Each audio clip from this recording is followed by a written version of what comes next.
Alright, let's see if y'all can hear me. Who's here?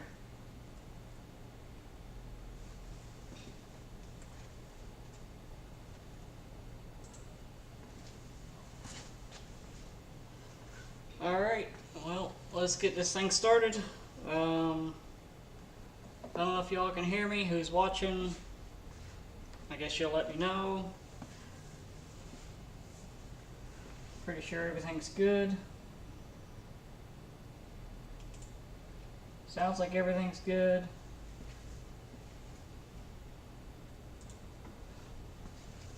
Alright, so we got a Kia Sportage Harness here. This is out of 97 or 98.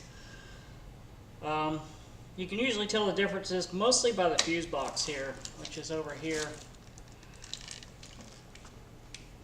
I've kind of laid the harness out the way you'll see it in the engine bay. Whereas you're looking at the engine, it's kind of laid out like that. In fact, I got the starter over here, which would be on your left. Oh, I got laying over. The harness is still attached to the starter. Then you got the fuse box on the passenger side.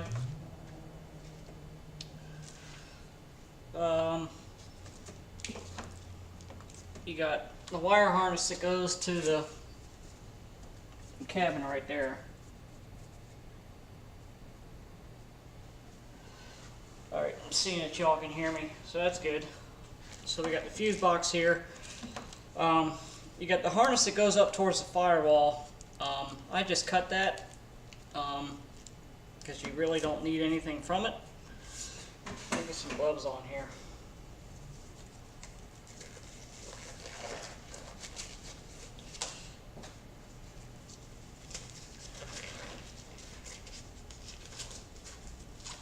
So coming from the fuse box, over here on the left-hand side, you got the Evap canister. So you got your canister close valve and your purge valve right here. We're not going to worry about that for now. You got connectors here that go to the fuse box to the engine harness. You got the firewall plug here. ECU plug in the cabin. This here is the ground. You'll cut that. These here, you got these two white connectors. We'll get to those later. This part here goes up to the coil packs, ignition condenser, noise filter, and this here is your cam sensor.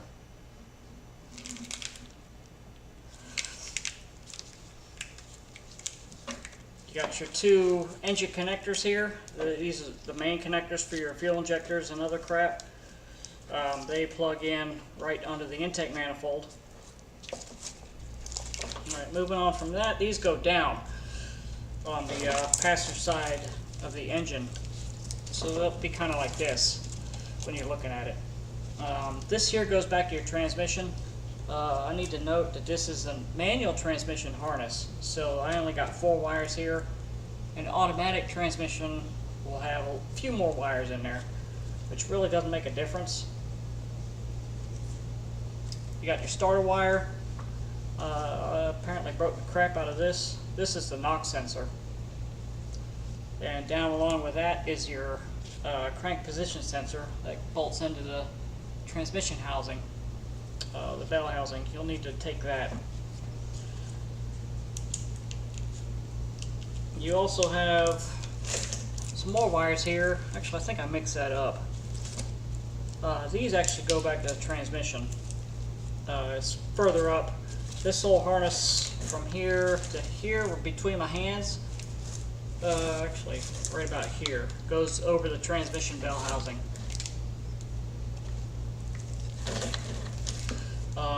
So where was I at? This here is actually what I said earlier was the transmission harness, is actually the chassis acceleration sensor. There's 3 wires in it.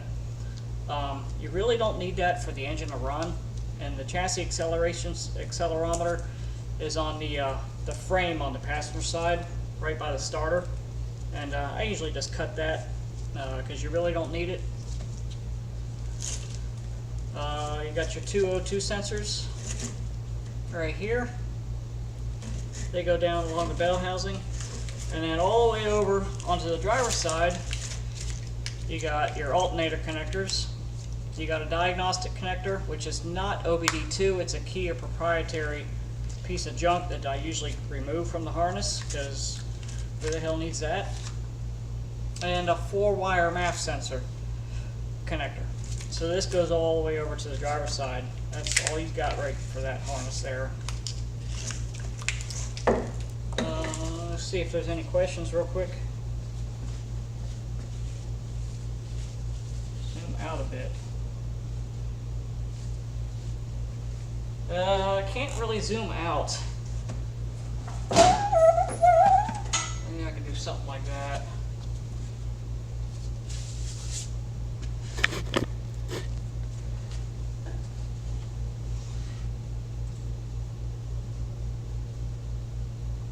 Yeah, it might help.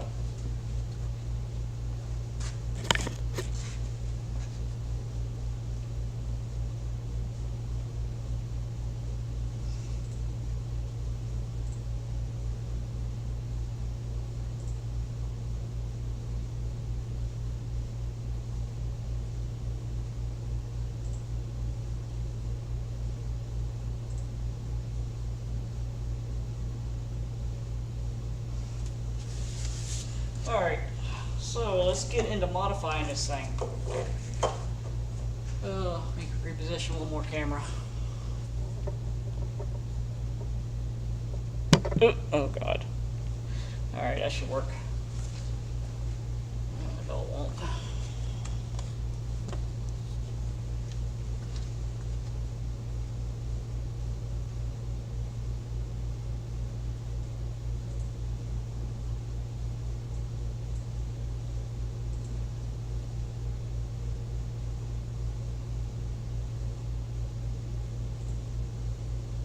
Yep. All right. Oh, Jesus. All right, let me get this all sorted again. All right, so we got that basic layout of the harness. Like I said, it pretty much how you'll see it in the vehicle. I will show you first how to do it, the swap the easy way. Which is using your stock Mazda fuse box, which has the big old fuses in it, and adding this one to it. I usually, it's easy to do, but I usually don't do it because it's just more clutter in the bay. But if you just want to get your engine up and running, then this is probably what you want to do. And then go from there. So if you missed it, this here is the part of the harness that goes to the firewall. I just cut that.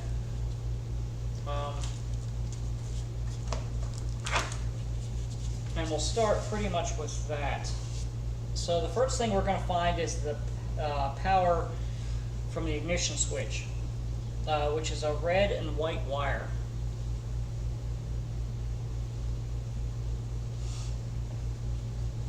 And it comes from one of the white connectors in the cabin, which will be right this connector here.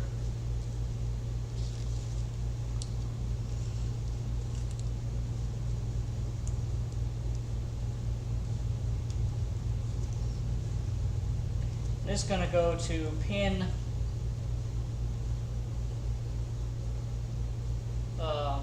58 on the ECU harness. You'll notice on the connector of the ECU, it has a number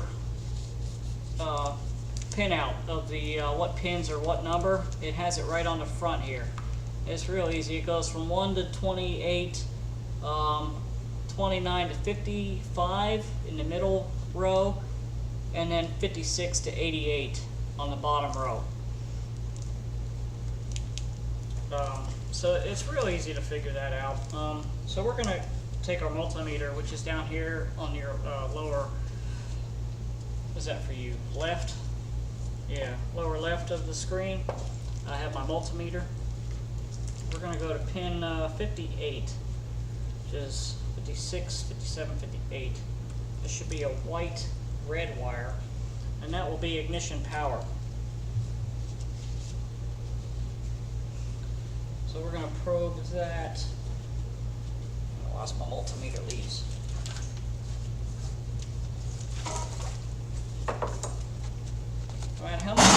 No matter how much you prepare for something, you're always unprepared when it comes time.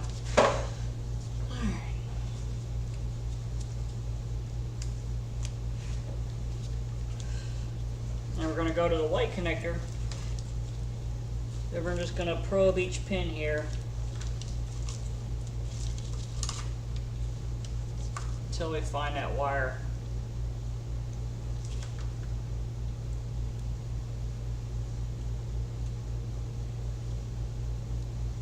And of course I don't find it.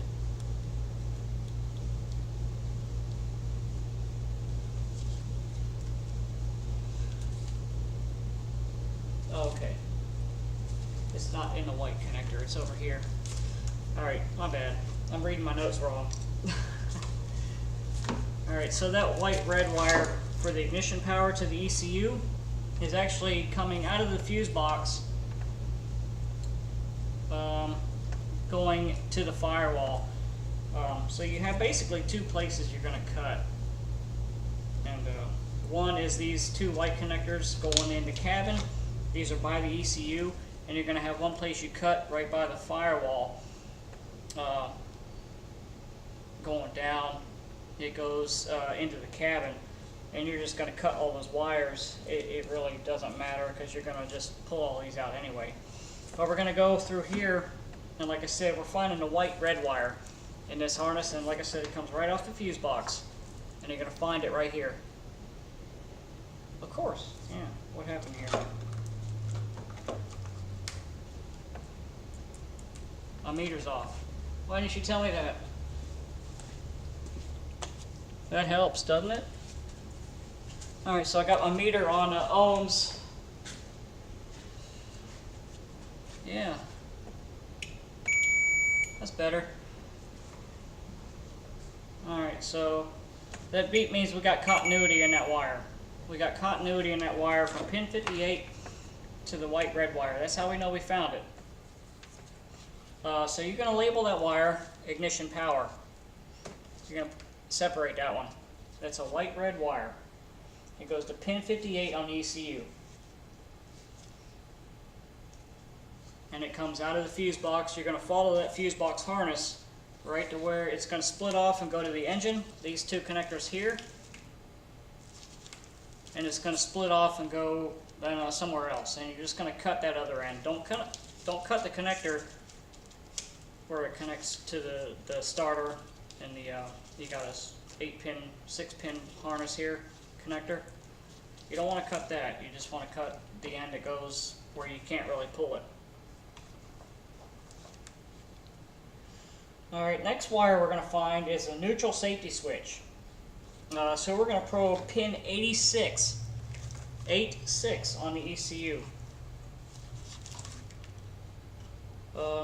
So we got, on the label here, we got pin 88 on the end here. I'm going to go 88, 87, 86. It's going to be a black wire. On a manual transmission, it'll be a black wire. On an automatic transmission harness, it'll be a green wire. And that goes to the white connector. That's where I messed up my notes earlier. It's going to go to a white connector. This one right here, this big one.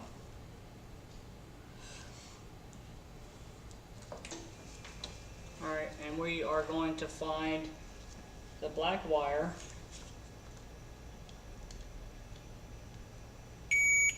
Oh, I found it. It's a black wire. Each harness is a little different between the years as to where it will be in this connector. So you're looking either for a black wire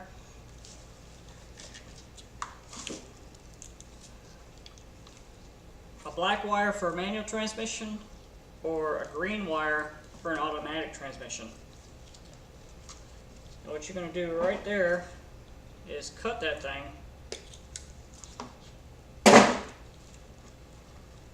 And you're going to ground this wire, which when you are in there pulling the ECU out of the cabin, you're going to cut these two wires, which are two grounds. You got a black blue and you got a black wire, and they go to a ring terminal, and you're either going to take the ring terminal off or just cut the wires. It really doesn't matter. And you're going to splice this black wire or green wire into that. So you're going to ground that wire, and that's your neutral safety switch. Alright, so now the next wires, so those two wires there, the white, red, and the black, those are the, two of the three main problems that people have with this harness, and not being able to find. As far as if you don't find those, your engine's not going to run. And there's one more wire later that if you don't find it, it's not going to run. These ones here, it's for the gauges. You got oil temp, or oil pressure, coolant temp, and alternator field wire. And we're going to find all three of these wires real quick. So basically, you remember we pulled the harness out over here for your alternator. You're going to find that yellow-green wire. You're going to probe that thing.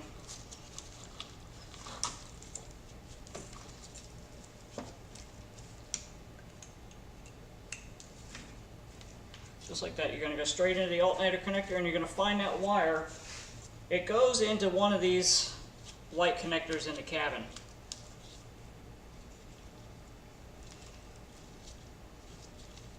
And it's in this small white connector.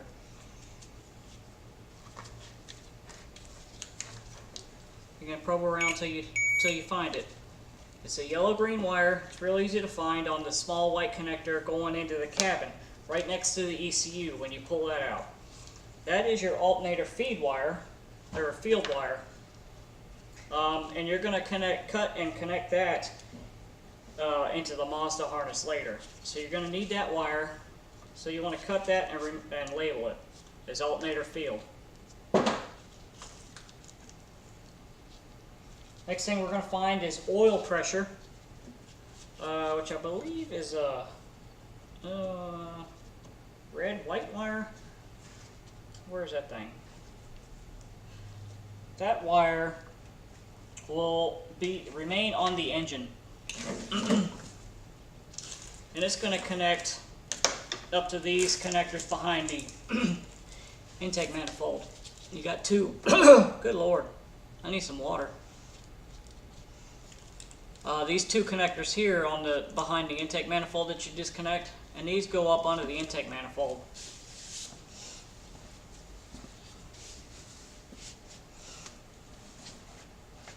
Just checking the stream here. So you're going to probe these connectors here for that wire that go from the harness to the engine. The first one we're looking for is a red white wire. So that's a red wire with a white tracer.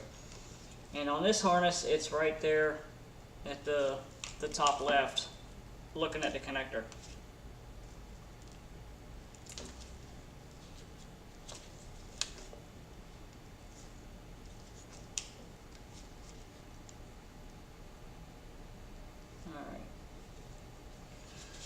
And that wire is going to go into that same connector, that little white connector inside the cabin beside the ECU. So you're going to probe again. You're going to probe this connector to find that wire. There it is. On this harness, it's right next to the alternator field wire. So we're going to cut that one too. Label that one oil pressure. And that wire also you're going to splice into the Mazda harness. Next wire we're going to find is the coolant temp switch. which is the yellow-green wire. It's in that same connector on the engine that plugs into the underneath the manifold. It's a yellow-green wire. We're going to look at the connector here, find a yellow-green wire. There it is, bottom right.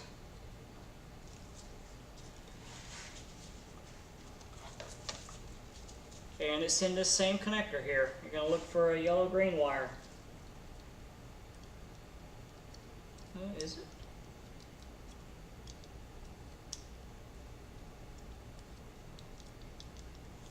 Maybe not. Okay, there's two yellow-green wires.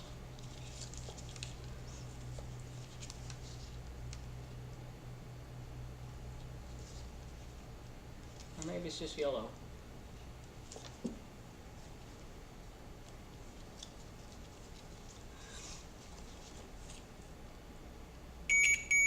Okay, so it's just a yellow wire. It's not yellow-green. Okay, yeah, that's correct. Yep, I messed up. That's just a yellow wire. It's not yellow-green. It's a yellow wire. So you're going to probe the yellow wire on this harness. It's right underneath the oil pressure switch. And it's going to be in the same connector here that the other two are. You're going to find that it's just a yellow wire. You're going to cut that and label it.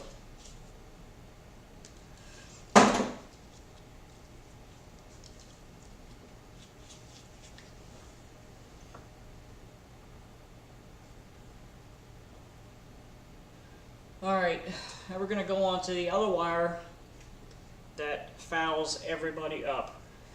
The green wire. This supplies power to the ECU.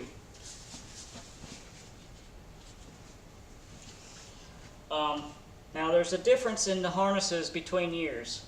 From 96 up to about 2000, that wire is separate from the fuse box.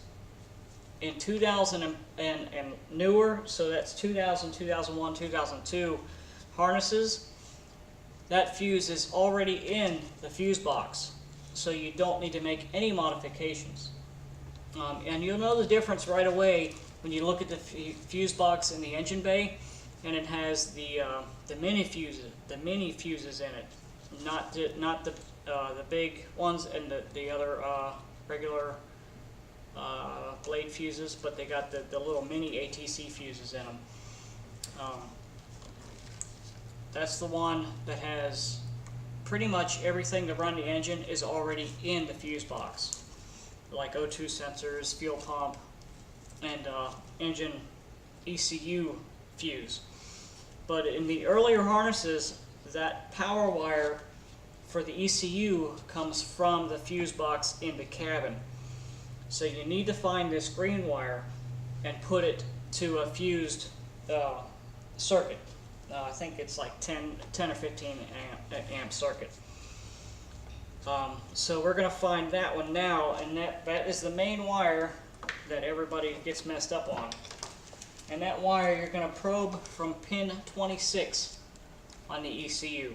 So we're going to grab the ECU harness, find pin 26. So we got 28 on one end. We're going to go 28, 27, 26. That should be pin 26 on the ECU connector. And that wire comes out of the white connector. There's a bunch of green wires in this white connector, so you want to make sure you have your ohm meter for this, because most of the other ones we've done now you can really pretty easily find without an ohm meter. You know where they are. You know they go from one connector to the other. It's only one wire that's that color in there, but this this white connector has multiple green wires in it. So you really need to make sure you get the right one. So I got pin 26 on the ECU to the green wire for power in. It gives power to the ECU, and you're going to find it in this big white connector inside the cabin right next to the ECU connector. So we're going to probe these. There it is right there. You're going to find that one wire. Right there it is. We're going to cut that pesky thing because it's so hard to find for everybody. And we're going to test it again. That's it. That's the green wire you need. You're going to put this to a fused 12 volts all the time. It's not switched, it's all the time. It keeps the memory for the ECU, everything. So you need to get that one to constant 12 volts right off the battery with a fuse. And I believe it is 15 amps. Yeah, it is.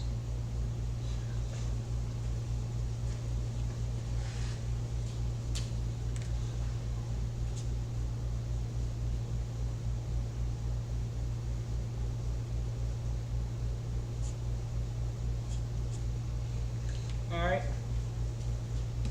The next wire we're going to find. It's kind of boring at this moment right now, but just trying to get the idea of where the wires you need to find are, and there's really not that many. Alright, we're going to find the fuel pump power wire. This is a green-yellow wire, and it comes from the fuse box. You got from the relay in here, you got the EGI relay and you got fuel pump relay. The EGI is basically the whole system, and then you got just the fuel pump relay. You're looking for green-yellow wire.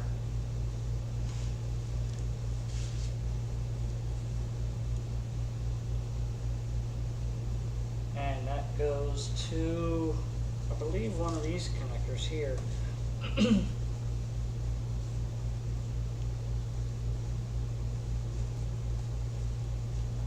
you're basically going to pull out the fuel pump wire, fuel pump relay. It's that one.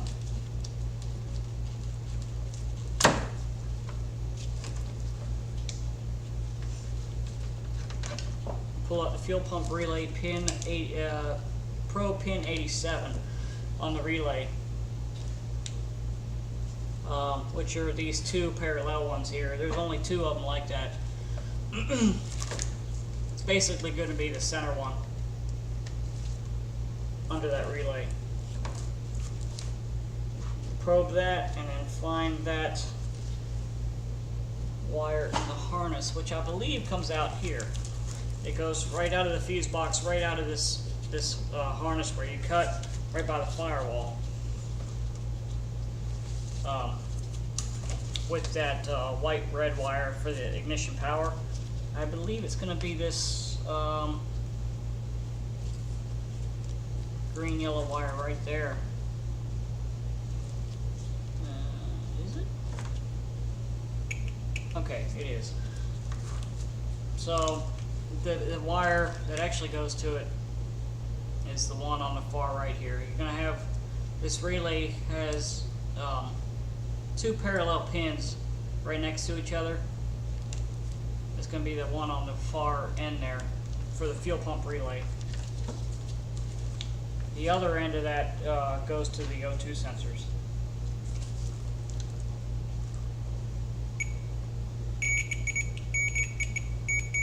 So that's the wire right there. And really, I mean, you don't need to actually ohm it out and check it, because I mean, it's the only green-yellow wire in this harness. And if you have a fuse box of this year range from 96 to like 99, it's going to be right here in the same harness going out towards the firewall, right next to the ignition power wire. But you definitely need to find that wire for the fuel pump power.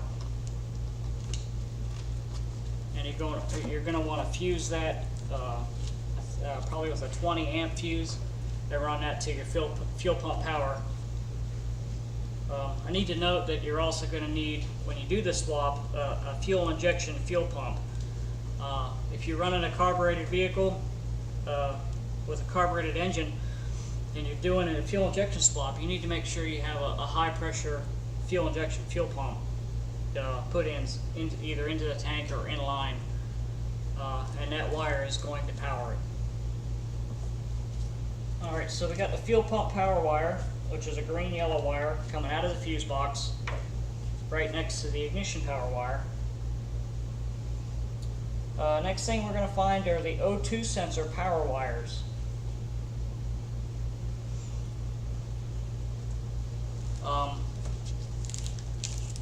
If you don't have emissions in your state, you only need the pre-cat O2 sensor,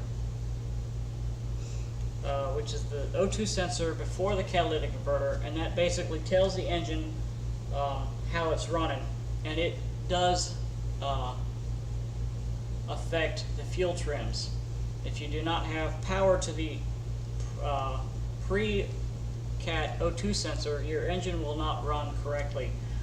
The post-cat sensor, O2 sensor, which is bank 1 sensor 2, only detects if the catalytic converter is being efficient or not. It does not affect how the engine runs. However, the primary front O2 sensor does affect how the engine runs.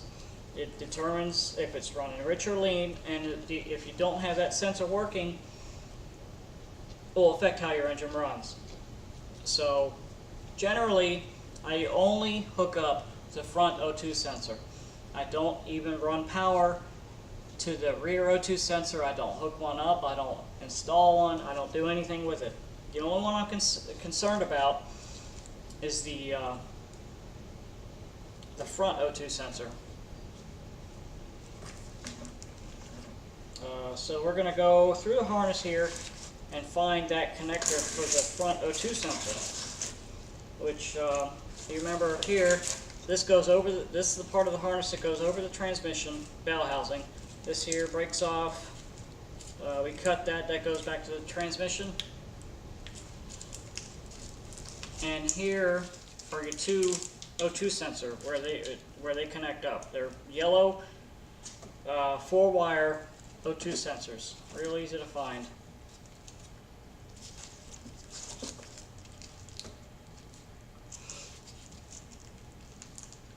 Alright, now the wire we're looking for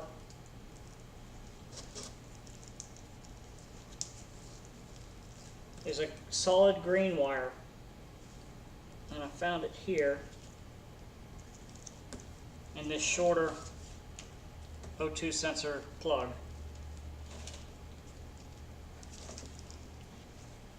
So we're going to probe that. It's a green wire.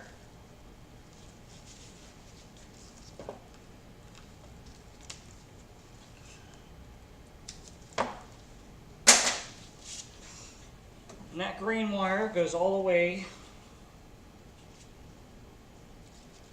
over to the white connector, which will be the big white connector with the most pins. That's why I said, remember I said earlier that there's multiple green wires in that connector. So you need to make sure you label them as you find them. We're back to this connector where we found the last green wire. Now we're looking for another green wire,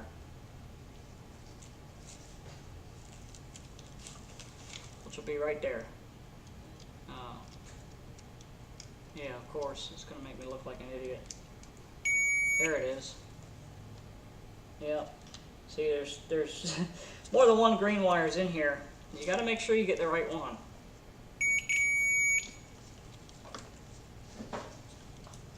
So we're going to cut that as we find it. Probe it again. Alright. That's your O2 sensor power wire. That also needs to be on a fuse. And there's another difference here in the fuse boxes. 2000, 2001, 2002 have all these fuses already in the fuse box in the engine bay. And like I said, they're gonna have the micro fuses in there, and that is 2000 and up are the easiest swaps to do, because you don't have to do any fuses. You don't have to run any new fuses or anything. They're already in there. But on these earlier harnesses, from 96 to 99, you have to find all these. Just for shits and giggles, the other power wire for the other O2 sensor, for the rear O2 sensor, it's a light green and red wire. You'll pick up the other O2 sensor connector, find that light green and red, and we'll do it again. We'll find that wire in this big connector here. And we found it right there. It's that light green red wire in the same connector. Right there. Cut that. Test it again. There it is. That's the rear O2 sensor. If you want to use it, you can. It's pointless, really. I mean, it doesn't affect how the engine runs. Alright, so we got the two O2 sensor power wires. Remember, you're going to have to fuse those, so you're going to have to add a fuse. Alright, now we got a start wire. You can either run the Mazda starter wire, just run that right down to the starter where it was before, or you can leave the starter wire in the Kia harness and use that one. It's a black-red wire on the Kia harness. If you want to keep it in the Kia harness and just swap the whole harness over and connect this right to the starter and be good, you're going to find the white-red wire. So we're going to go to our starter connector, which is right here. It's real easy to find. It goes down from the harness here, along with the knock sensor and the other connectors here. It's going to branch out right here. We're going to come off of this wire. It's a black-red wire, and it goes also to this big white connector. And it's going to be easy to find. It's a big Herkin wire. It's going to be one. You're going to have two big terminals in this connector. It's going to be one of those two, and it's a black-red wire right there. I mean, it's easy to find. You cut that, and you're going to splice that in to the start wire coming out of your Mazda. So out of this connector alone here, we got. Do you remember these? Okay, you remember these, right? Okay. Yeah, I remember them. Let's see, I just cut that one. What the heck was that? Oh, geez. Oh boy. Oh yeah, I forgot to step. You gotta label these. Oh. Okay. So we got neutral safety switch. You're gonna ground this. ECU power. You're going to put constant 12 volts to this.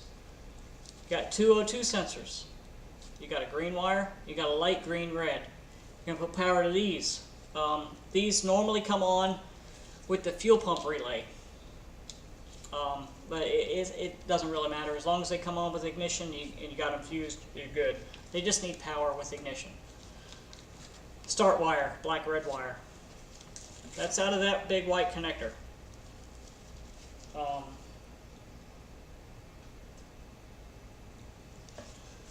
Out of the little white connector, we got your three gauge wires.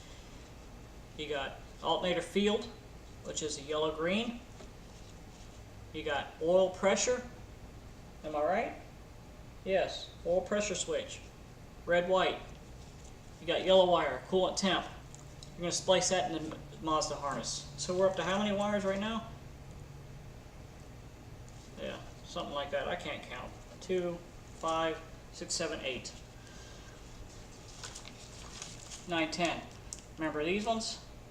White, red, ignition power, fuel pump, green, yellow. Got one more wire that kind of makes sense here. If you want to run an OBD2 connector, we got one more wire to find, which is a red wire for the K line on an OBD2 connector.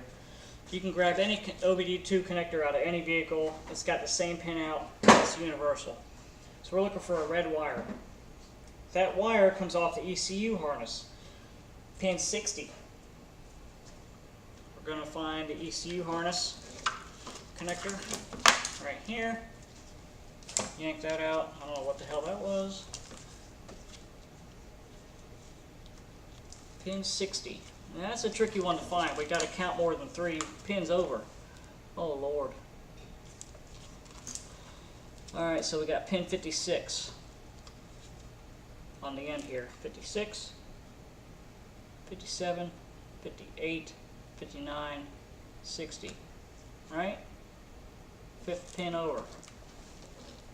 56, 57, 58, 59, 60. Alright, pin 60 on the ECU connector. We're going to find that wire over here somewhere. Listen for the beep. Goes to the big connector. It's a red wire. And it looks like the only red wire in there. We're going to hit it first time. Watch this. Yay. Alright, red wire. That's your K line for an OBD2 connector.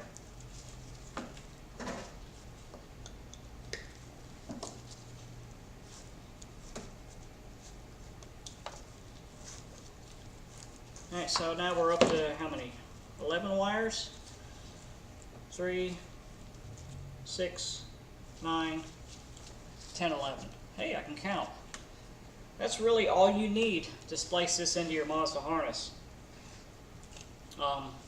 At this moment, I don't have the wire colors for the Mazda because really this engine swaps into anything. So you'll basically need like a little wiring harness diagram for whatever vehicle you're swapping this into. But you're going to take these 11 wires and splice them into the corresponding wires on your Mazda.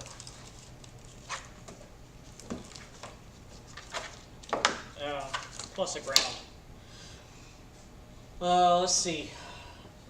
To get power to the fuse box, this is the easy way. That is using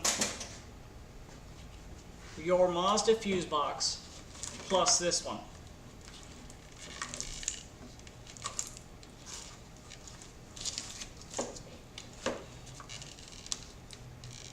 You're going to simply pop this loose right here.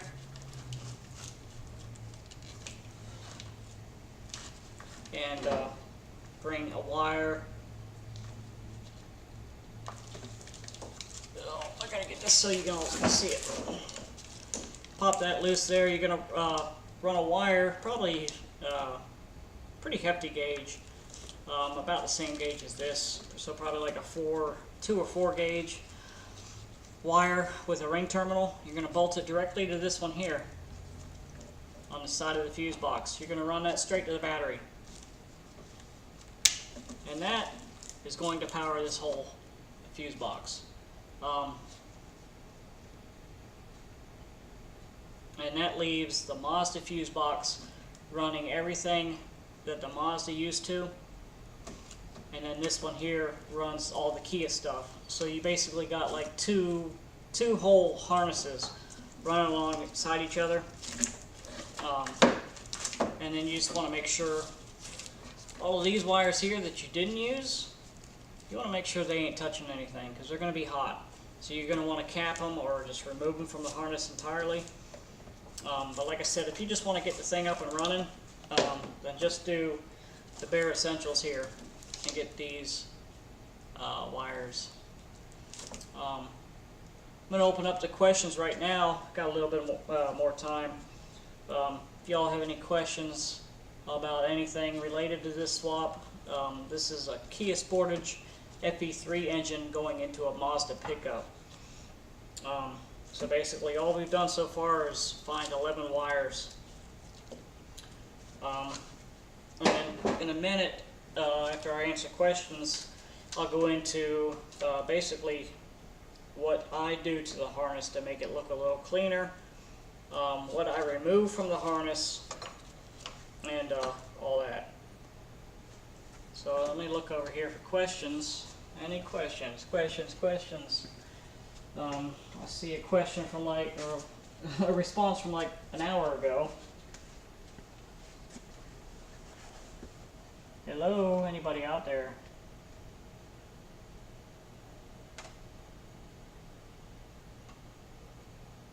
Taking questions.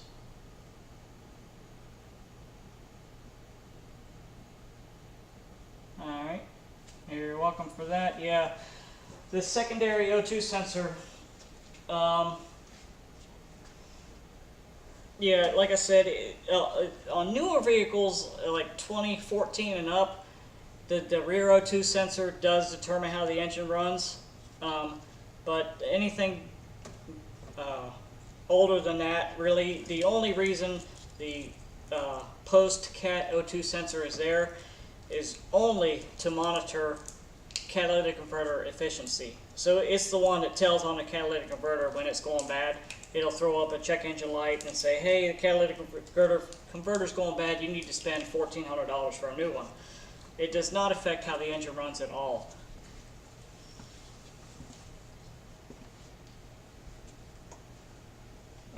Yeah, it is going into Super Truck. This is like the 17th engine that poor truck has had. Super Truck has had more engines in it than it probably ever wanted to have. It spends more time without an engine than it does with. I put an engine in there,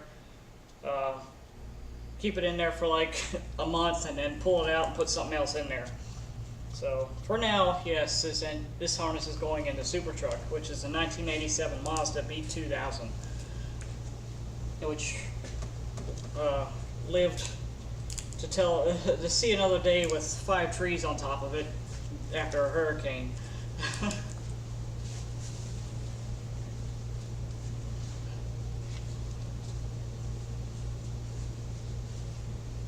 Still taking questions for another minute until I go into the next part of this. Got a fart.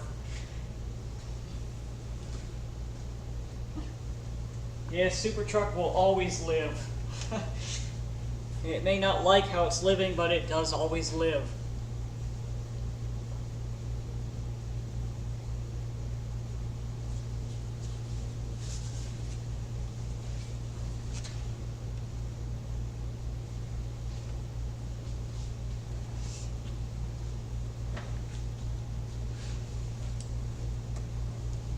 Let me restart my camera here. Oh, crap. I never started recording on the camera. Well, that's just great. I guess I'll start now then. At least I got the YouTube stream, I guess. That'll work.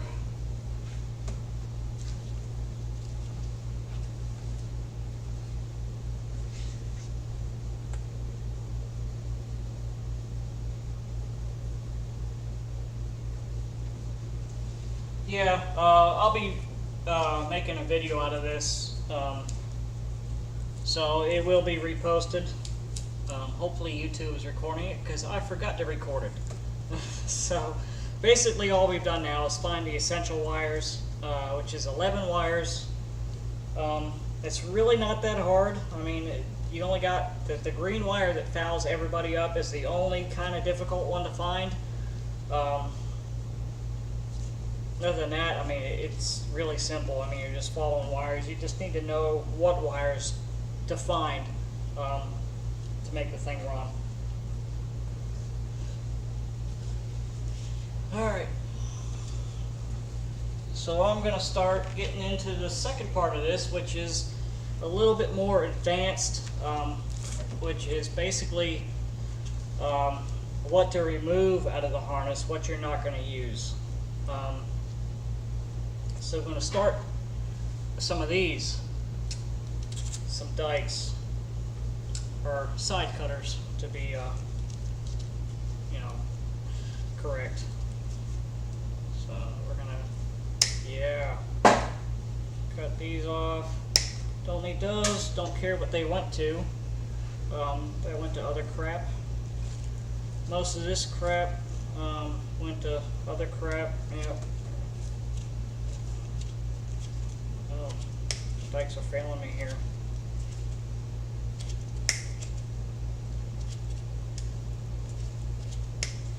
Yeah, this feels good, doesn't it?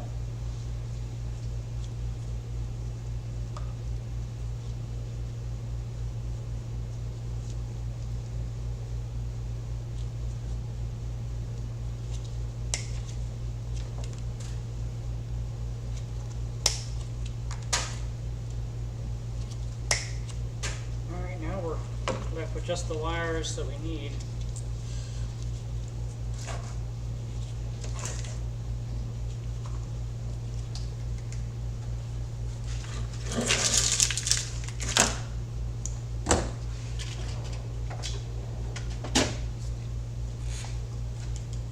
Alright, brought out the bigger dikes.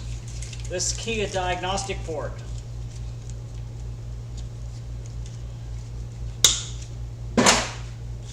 Don't want that.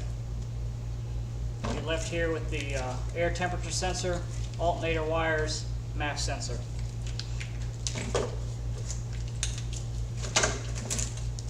Front and rear O2 sensors.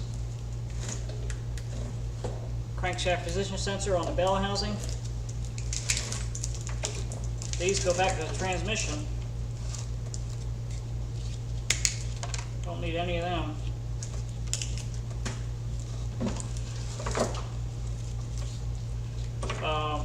This is the knock sensor. I did need that. I broke it, I guess.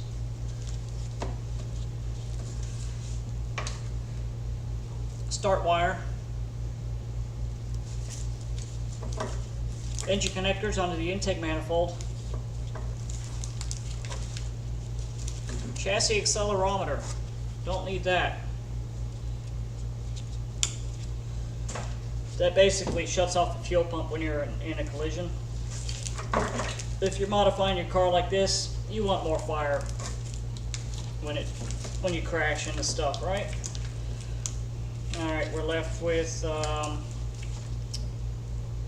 noise cancellation for the ignition, camshaft position sensor, and these are your coil wires.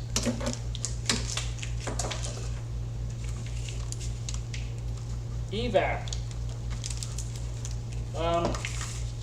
Okay, even if you're in a state that requires evap emissions, if you're in one of those areas that it requires evap emissions, if you're trying to do this swap, you've already failed that emissions inspection, because you're going to fail the visual inspection. As soon as they see a different engine in your engine bay, you fail emissions. So really, you don't need evap. If you're already doing a swap, you already live in a state or a city that does not do evap emissions. Unless you know somebody. Otherwise, I mean, you really don't need this if you're doing a swap. This is for fuel tank venting and all that stuff. So, I mean, you can run it. I have ran it in the past. I mean, it's neither here nor there. You can run a charcoal canister and put a purge valve on it and a canister close valve and all that crap to make it look pretty. But really, I mean, if you're doing the swap, you already know that you're not going to pass a strict emissions law. Goodbye.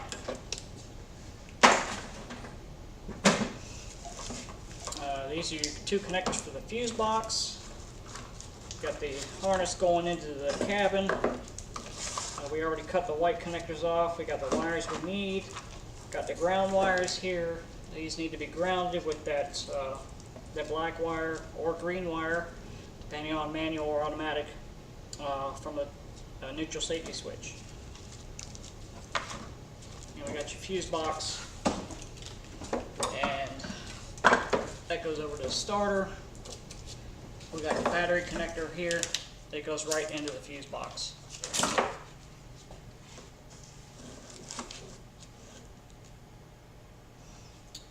Let's see. So we got the two wires we need there. Alright, so basically that's all the removal you need. What I usually do is I split the harness totally open and remove those wires entirely.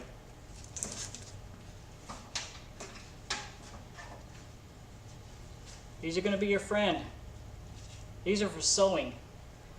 These are stitch splitters or seam splitters, stitch cutters. They work wonders on these harnesses.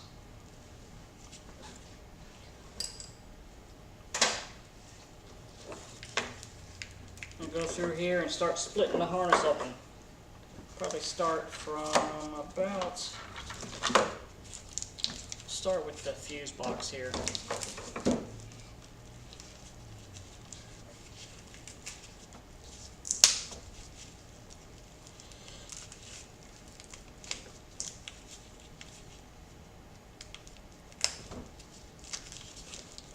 Can y'all see what I'm doing?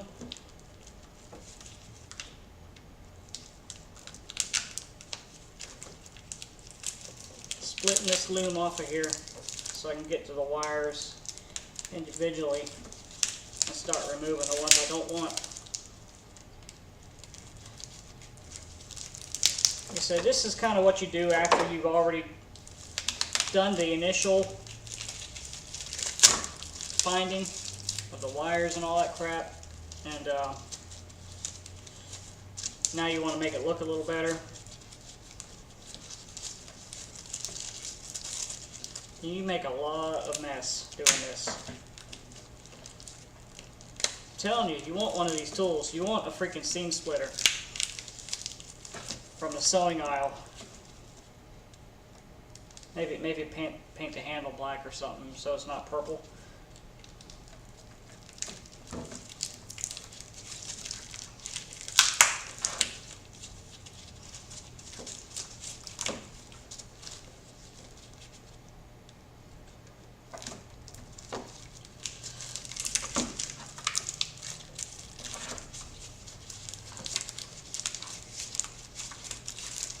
Now I'm doing this part of the harness in this stream.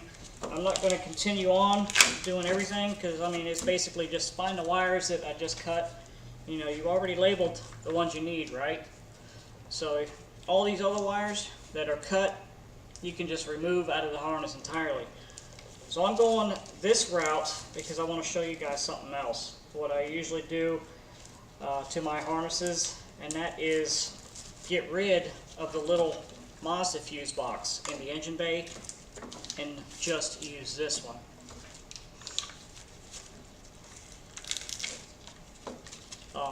Usually what I do in these swaps, I'm not going into that here, but I usually go ahead and tuck and hide the engine harness. And basically if you are doing that, if you have the initiative to do that, to tuck a harness and hide it, it's really, you already know what you're going to have to do, and I'm not going into it in this video because really it's advanced enough where I don't feel I need to explain it. If you're going that far into it, you already know what you have to do. Which is basically, I mean, you're going to take all this off of the entire harness, condense it into one harness and hide it, you know, make it into one loom instead of, you know, a freaking Medusa of wires, and hide it, you know, wherever you can. Make it, you know, just condense it and hide it and all that stuff. Makes it look a lot nicer, but I'm just going into the basic here of making at least the fuse box look a little better. Uh-oh, I had a blowout.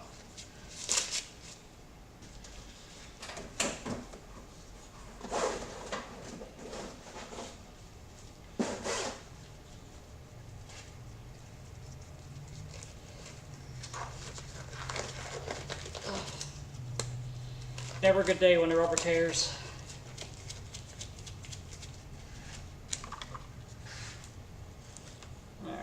Keep on going here.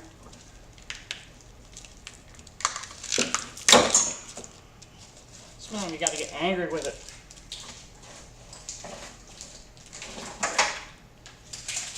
You're going to want a trash can close by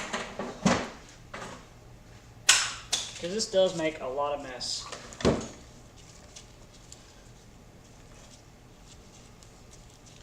Y'all still following me?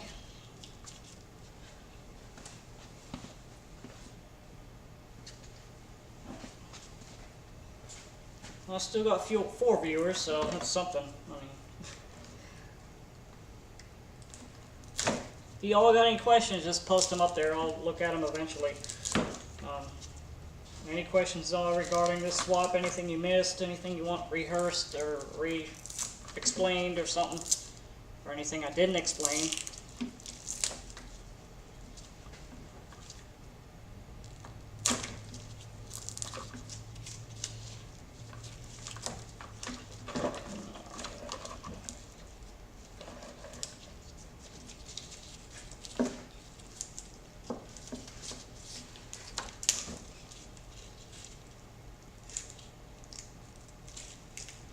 Can't believe I forgot to start recording video. Like I said earlier, no matter how much you plan for something, something always goes wrong.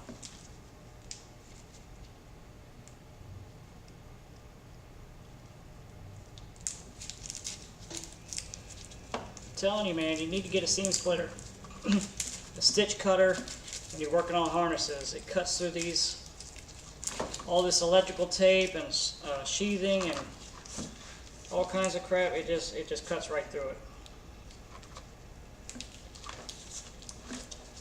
Alright. So here we are. This is what I want to show you guys.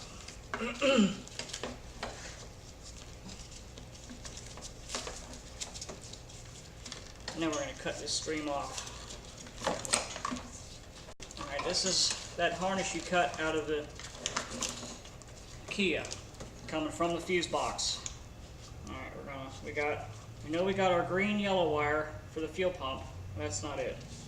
There it is. Green yellow wire for the fuel pump. I'm missing a wire. There it is. Over here.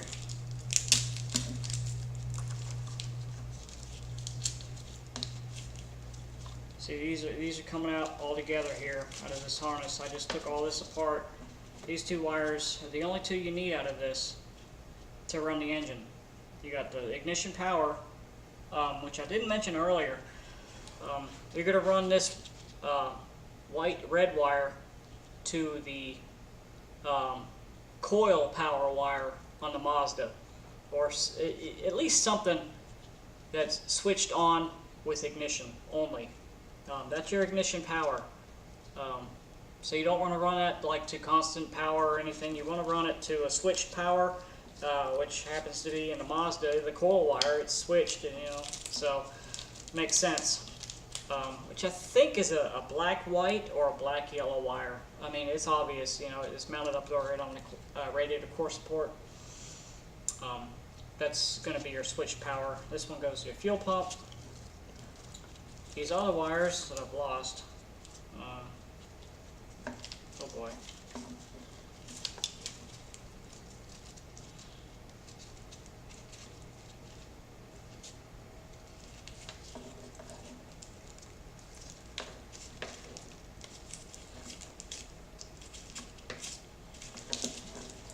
Alright, these are wires in this fuse box.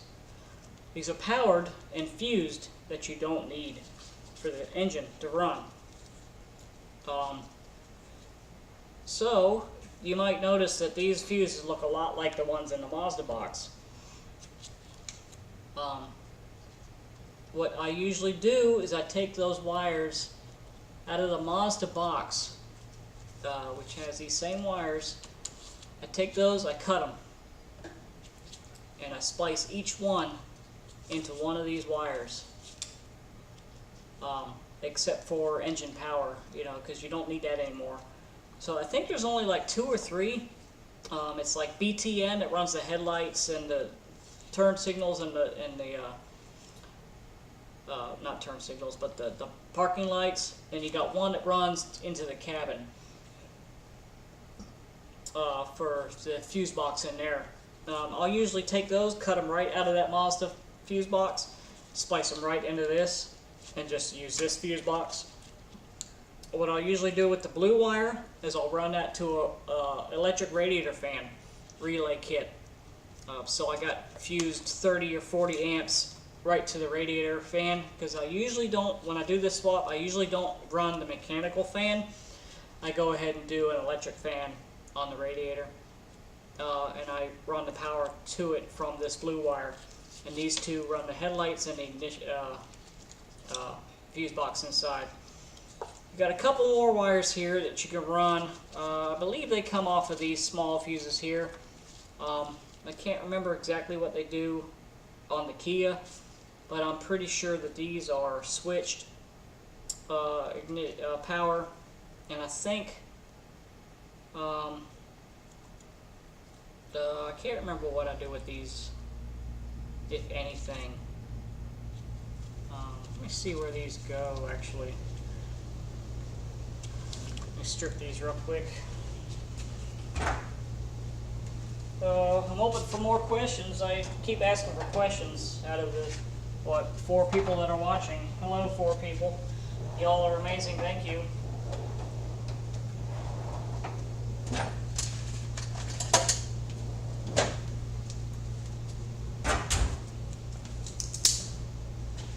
Y'all are like the 4 horses of the apocalypse, you know, plus 1.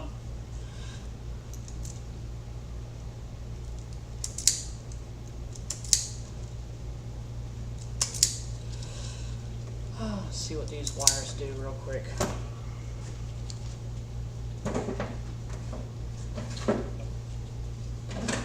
Questions, questions, questions, any questions? I lost my multimeter leads.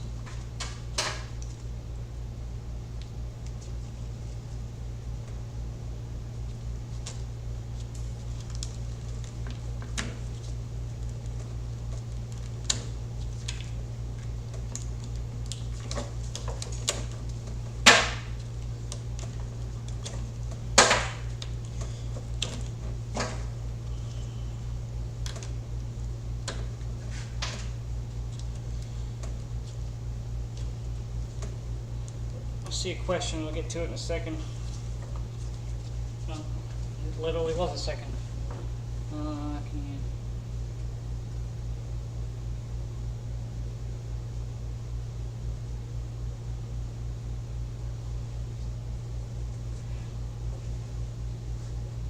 Alright, the first question is, can you mount the electric fan relay in this, I'm assuming if you mean in this box beside the other relays? I'm going to say probably not. Usually I run that electric fan relay outside and just mount it onto the core support, kind of out of the way. Usually I'll make like a relay panel and just pop rivet them, all the relays in, because usually I have other accessories on that. So I usually mount a relay just by itself for the radiator fans. I usually mount it right by the radiator so I know what it is. There's really no room in here to mount another relay. What I have done in the past is when I mount this fuse box, I will adhesive tape relays onto the side of this, which has worked in the past. Another person asked, will the radiator fan be thermically switched with like a temp sensor? What I usually do with that is when I buy the radiator fan, they sell a radiator fan thermostat relay kit. It's like 25 bucks. You can either get a adjustable temperature relay kit or a fixed temperature relay kit. I usually buy the cheaper one, just get the fixed temperature kit, which works just fine. It comes on fine. And it comes with a little probe that you put through the radiator fins and clip it on the other end, and that regulates when the fan comes on and off. And I usually will run that to a switch on the dash also to manually override it, which I rarely ever use. I mean, I've never had to use that switch. Usually if there's a problem, it's usually with the fan itself. And it also has a lead coming off of it for a AC compressor clutch, so that when you turn on the AC, that fan will come on, and that's usually, I think, a green or brown wire. It's labeled in the instructions of what you do, so that's how that works.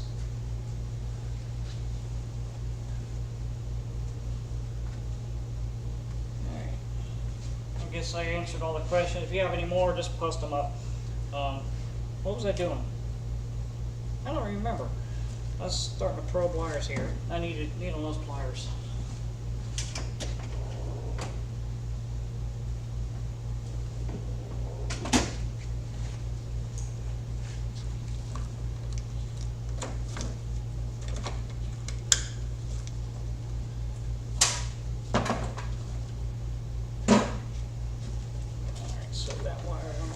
Trying to find where this wire goes to, what fuse it goes to. I think it's one of these. Oh, yeah, apparently so. Okay, so that wire is a fused wire, which I think is ignition switched. I think. Maybe not.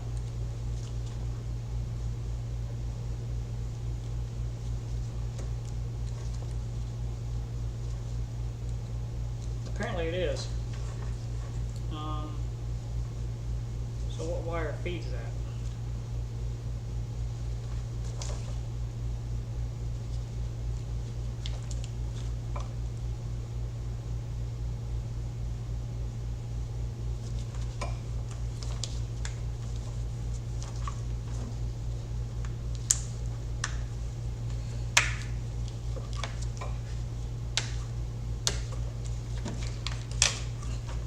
I usually pop the back off of these anyway so I can see what wires are going to what in here.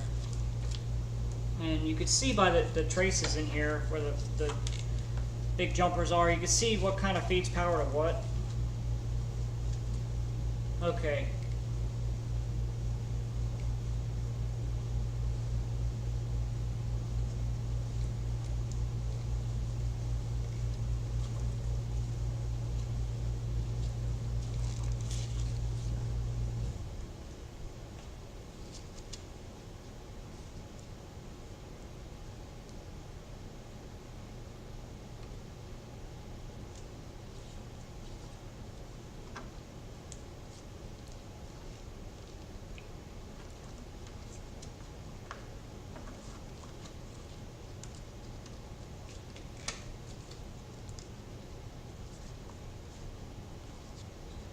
So the white wire and the green wire, I think you got to keep one of these fuses in. Whatever fuse that one was on the top here, you got to keep in. Yeah, that's the EGI. Okay.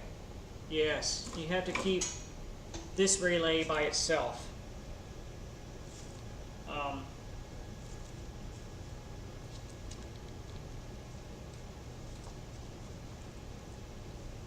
Which is the EGI relay. And that is ignition switched, but I wouldn't mess with that. So really, you're never going to use this black-red wire, because that is feeding the EGI relay. Yeah, it's actually bridged in here. I'll show you what I mean by that. That black-red wire apparently feeds, it probably goes inside the fuse box into the cabin and feeds the O2 sensors. That's why that's going into the cabin. So you don't want to use this black-red wire for anything too important. You could run a few amps off of it if you absolutely need a switched power. But I'm trying to cut this harness here. Don't stab yourself with these things; they really hurt.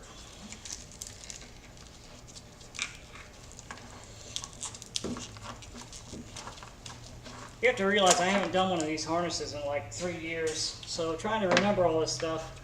Yeah, like I said, this black-red wire is bridged into a bunch of other ones. I hope you can see that. Yeah, you should be able to see that. So you really don't want to use this one.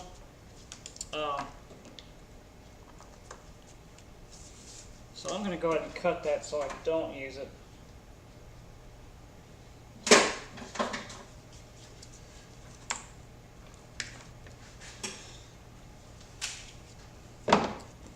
And that is the power to the EGI relay. which powers basically the whole fuel injection system. So you really don't want to mess with that one too much. So we're left with these two wires here that we can use, which is a white and a green. These appear to be powered on at all times, but they are fused. So I remember what I normally do with these, and I don't know if I can show this on camera or not. Let me see if there's any more questions. Okay. I'll try to get up close here.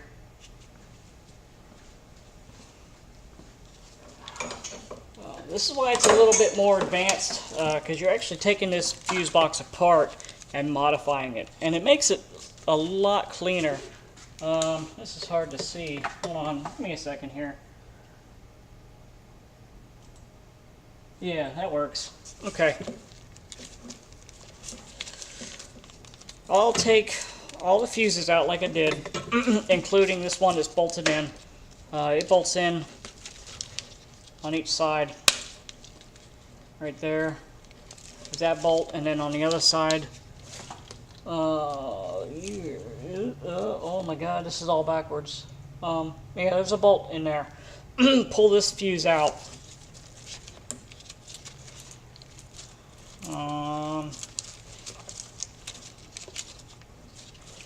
Pull this connector out.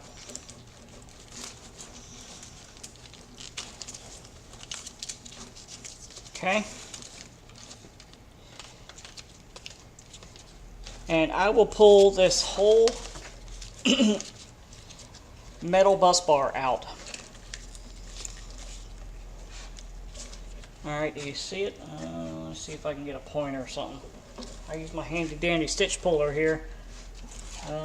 This is harder than it looks, you know that? Alright.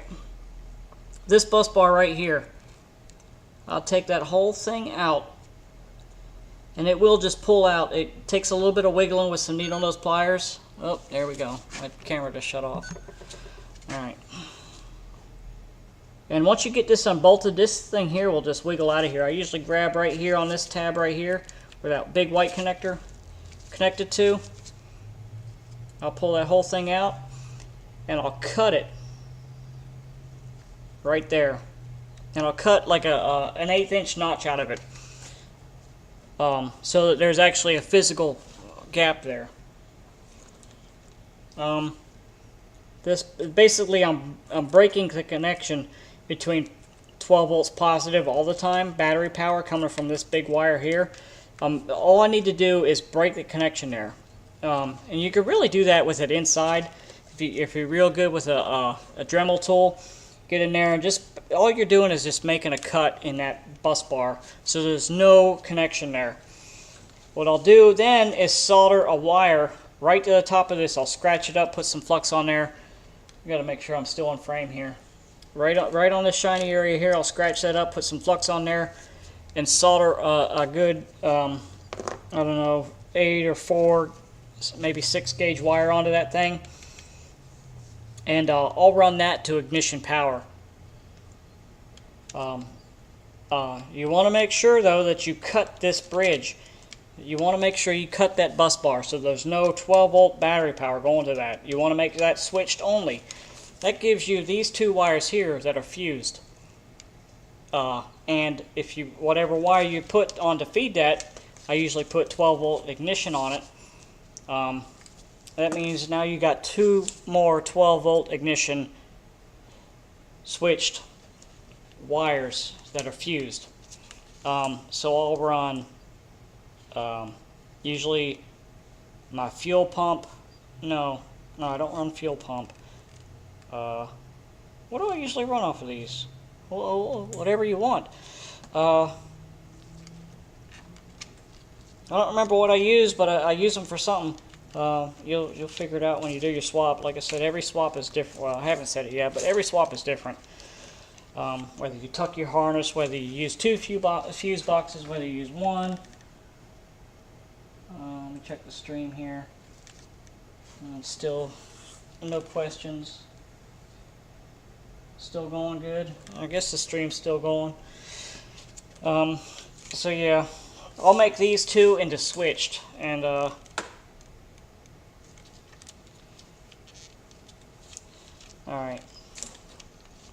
I don't remember what I use them for though. Because I'll run the radiator fan right off of one of these.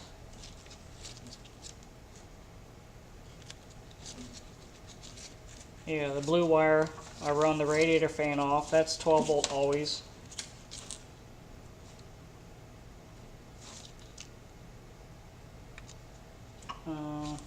Yep.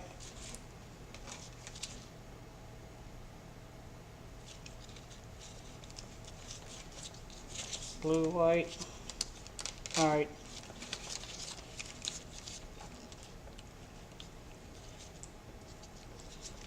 And then usually that one.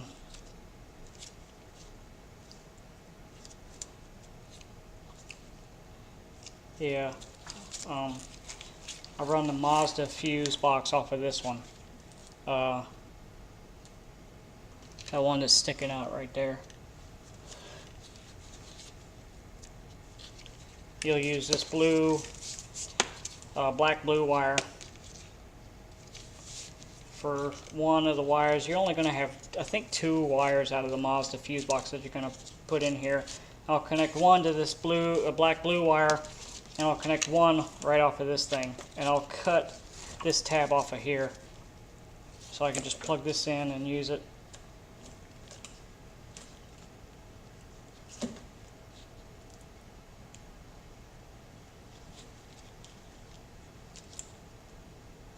And I think I use this blue yellow wire for something too. Yeah.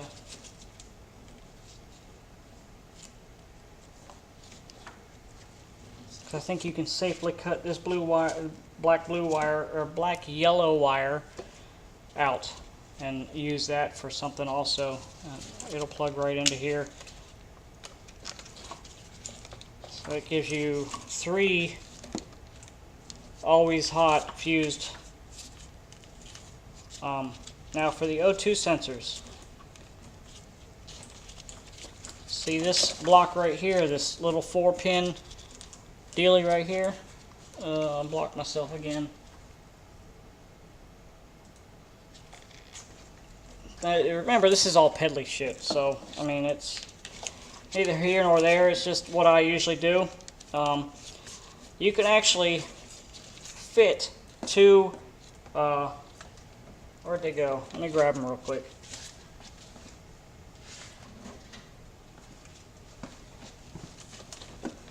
You can actually fit 2 ATC fuses in here. So I use those for, one is for the front O2 sensor, and one is for the fuel pump. You remember, fuel pump wire is this green yellow wire here. I'll run that right to there with a spade, a female spade. Okay, I got to get in frame here. Sorry about that. Okay, I'll take this green yellow wire for the fuel pump power from the relay in this fuse box. I'll cut it and I'll run it right to one of these with a female spade. A female spade will just slip right in there and click. Just for extra security, I'll usually put plastic epoxy in there, 2-part epoxy. And just once I get it in there and I get the fuses in there, I'll get all my wires in here into this little block here, and then I'll just epoxy inside it and then just let it harden. That way they stay in there. And you can mount these 2 fuses in there. So I'll run my power wire to the fuel pump into that one, and I'll take that other side of the fuse, put a female spade on it, run it out, and go to the fuel pump. The other one here, I'll run a wire from one side over to where that power for the front O2 sensor was, which it was that green wire for the O2 power. Over here we cut out of the light connector. And like I said, that's where you start getting into modifying the whole harness. I'll actually pull that wire out, come up all the way, and I'll come right up through this wire here, this harness here, and I'll actually run that wire right up to here in the harness and back out. So I'll run, you know, that wire in and back out, down through the harness, and then that's actually completely disassembled the harness and running new wires through it, and then resheathing it, retaping it, and all that stuff.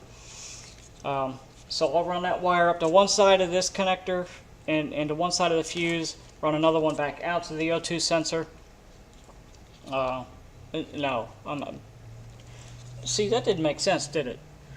Alright. I'll run ignition power from the fuel pump, which will be this wire, correct? No, this black blue wire. Where does that go? Aha!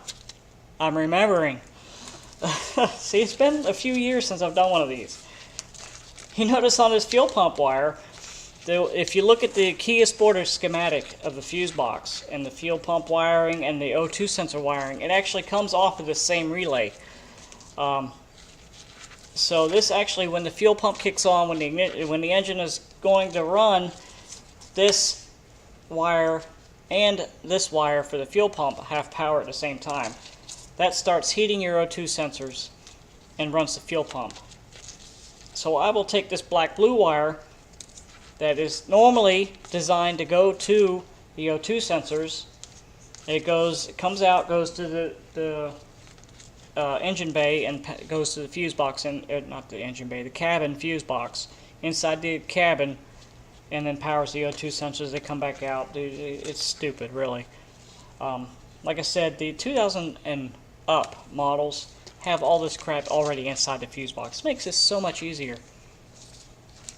Anyway, black-blue wire right to there. So basically, you're taking these two wires, cutting them, going right here into one side of this little 4-pin block here with female spades. Epoxy them in. 2 fuses. You got fuel pump power fused, O2 sensor power fused. Run a wire out from that, go to your O2 sensor. Easy as that. And like I said, then I'll run the wire all the way up to the O2 sensor. So yeah, that's basically it. That gets into modifying the fuse box, cutting the whole harness open, all that crap. It's a little bit more advanced. It makes the whole swap a little cleaner.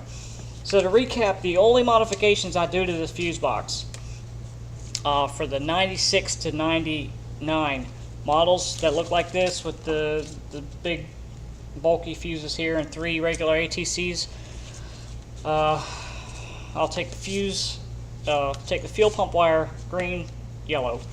Take the O2 sensor power wire from the same relay, they're right side by side, the black, blue. Run them right to this. It's always unused. It's right here. I don't know what the hell it does. It's probably some Kia diagnostic thing. It's always been unused every time I've seen one. And either way, you won't need it for a Mazda either way. So whatever's in there, just take them out. And I'll run those right into one side of them, put fuses in there, run 2 more wires out with female spades, epoxy them in there so they stay, and then it powers whatever you want. Fuel pump and O2 sensor. So you got those 2 fuses done in the same fuse box. Alright, next modification that I talked about already, this bus bar that goes across here. Make sure I'm in focus again. I'll go right across there. Dang, I need some water bad. How long has this been going on? 2 hours now? I need water. Anyway, cut this bus bar. Pull it out or cut it. Usually I'll just get a little carbide burr on a Dremel. I'll just go right in that crack there and cut that thing. You're basically getting this bus bar that goes over to these 2 wires here.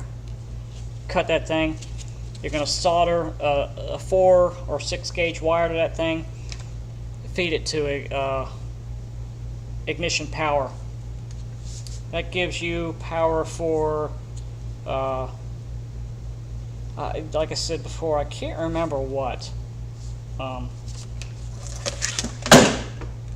Goodbye. But that's usually what I do, and I don't know why. I'm sorry. Maybe in my later video, like I'm saying, I'm taking all this and putting it into a video later. Maybe I'll remember by then.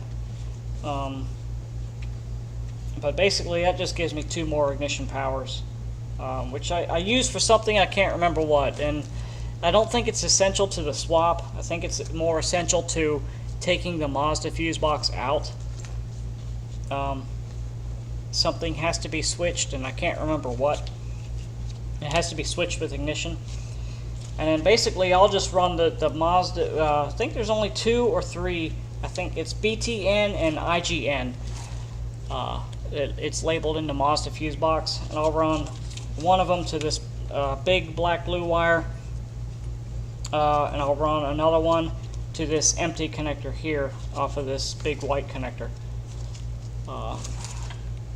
This big white connector here. Little manhandle out of here.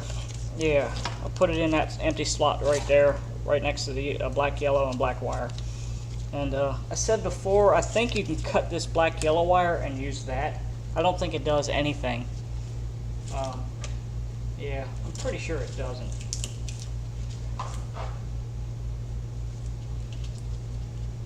Yeah. Yeah, you can cut this black, yellow wire. The black wire you definitely need for the Kia. It's the alternator power in or something weird like that. It does something freaky. It feeds something. So, alright, I'm going to go back to questions real quick for another few minutes, and then I'm cutting this off. I'm sure you all got some questions, you know, for the 4 people that are watching. Oh, 5 now. Let me look at questions here. No questions yet.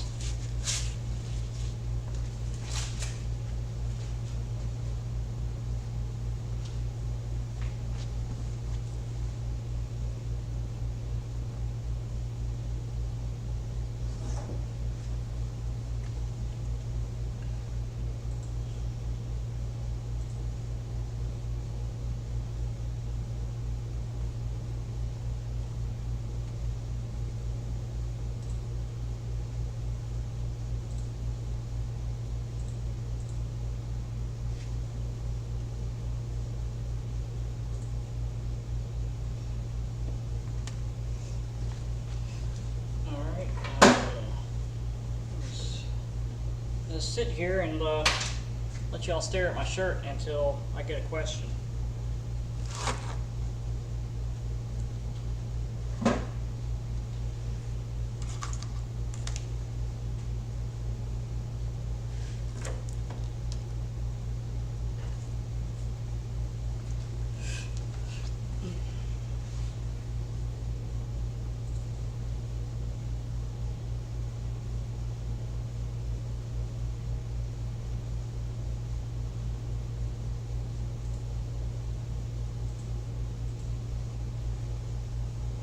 Got a question about the Beetle. Am I going to stream any videos or make any videos of it? I don't know. It depends on if you want to see something in particular. I won't know what I need to do to the Volkswagen Beetle behind me until I drive it. I haven't driven it yet, so I don't know what it needs. I've already tuned the carburetor the best it will be tuned. It's a cheap Chinese carburetor, so they only last about probably about a season, unless you run non-ethanol fuel in it.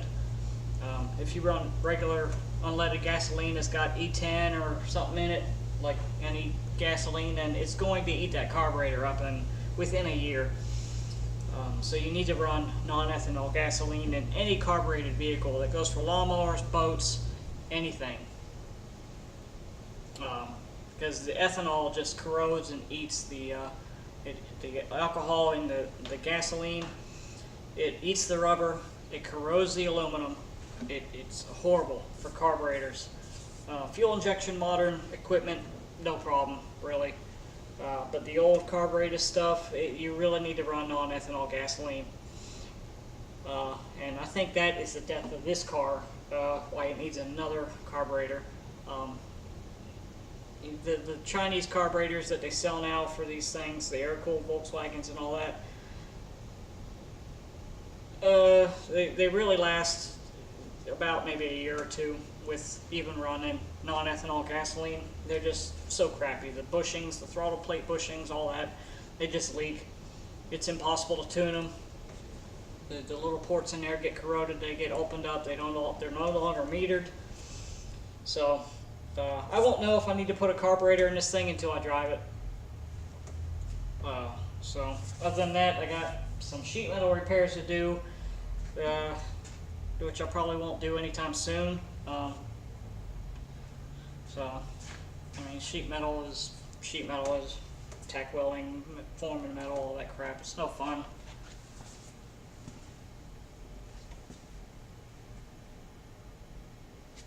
That's a good question. What is the preferred method for making the tachometer work? Oh, geez. My preferred method is rather involved. There's two ways to do it, and one, you just hook it up and it reads half RPM. You just gotta know that, hey, if you're reading 1,000 RPM, you're actually running 2,000 RPM, and so forth. And there's a wire. Actually, I come right off of. Oh, I lost it. I think it's the green or the yellow-green wire. It actually has a pin for it on the ECU. I think it's one of these wires I cut. Oops. I'll have to look for it. I'll look for that right now. I have a wiring diagram here. You're going to need one of these, by the way, unless you just follow this step by step.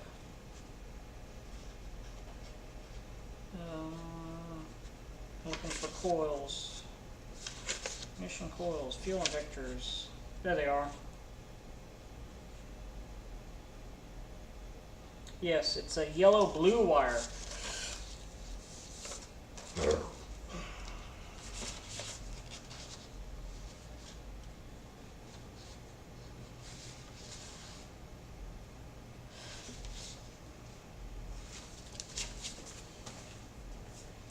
Let me go ahead and find that real quick, because I do want to explain that a little bit.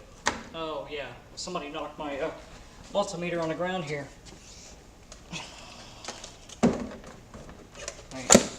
Oh geez. In focus.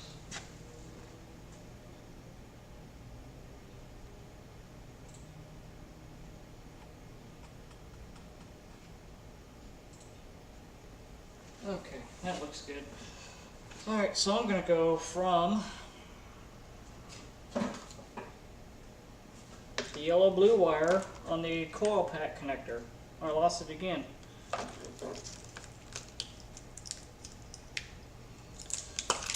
Right there. Yellow-blue.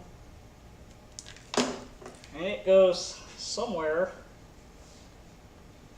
in one of these wires I cut.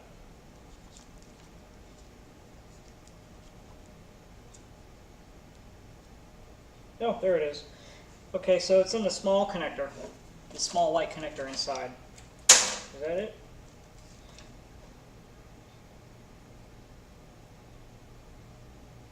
Is that still on? No, it's not. That helps. Helps if you're finding continuity, you actually have continuity. Yep, there it is.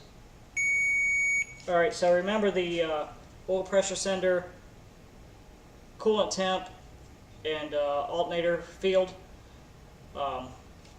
That's in that same connector. It's the yellow-blue wire. And that is going to be your tachometer feed wire. If you hook this straight to the gauge cluster of the factory, I think it's the yellow-green on the Mazda, or yellow-black, one of them. It's a yellow wire or something like that. It goes to the negative side of the coil on the Mazda if you have a tachometer cluster. If you hook this directly to it and just let it go, With a tachometer cluster, it's going to read half RPM. You may or may not know why. I'm not going to go into it here, but basically, since it's a wasted spark ignition system, you're only reading off of one coil firing for 2 cylinders. So, whereas the Mazda fires once per cylinder, the Kia fires once per 2 cylinders. It's a wasted spark ignition. So you're only reading half RPM.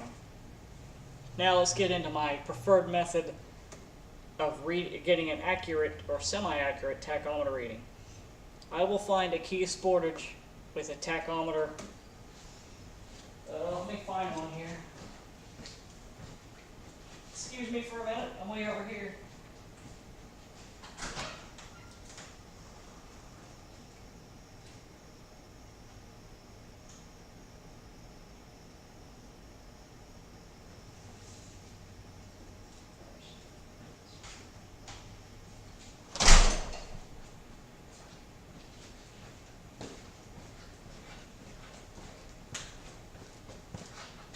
Yeehaw, advanced part number 2. I've already done this on this cluster. This is the Mazda cluster with a Kia Sportage tachometer driver behind it. So what I'll do, I'll take the Kia Sportage cluster, I'll pull the tachometer out of it. Just the tachometer part and the driver and the motor and everything. It unscrews from the back of the cluster. Really, pretty easy to do.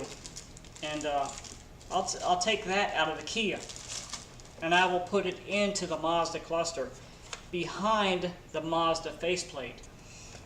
And I'm actually going to have another video on that. It's almost fully shot already, just not edited. But it's not that difficult. It requires some soldering and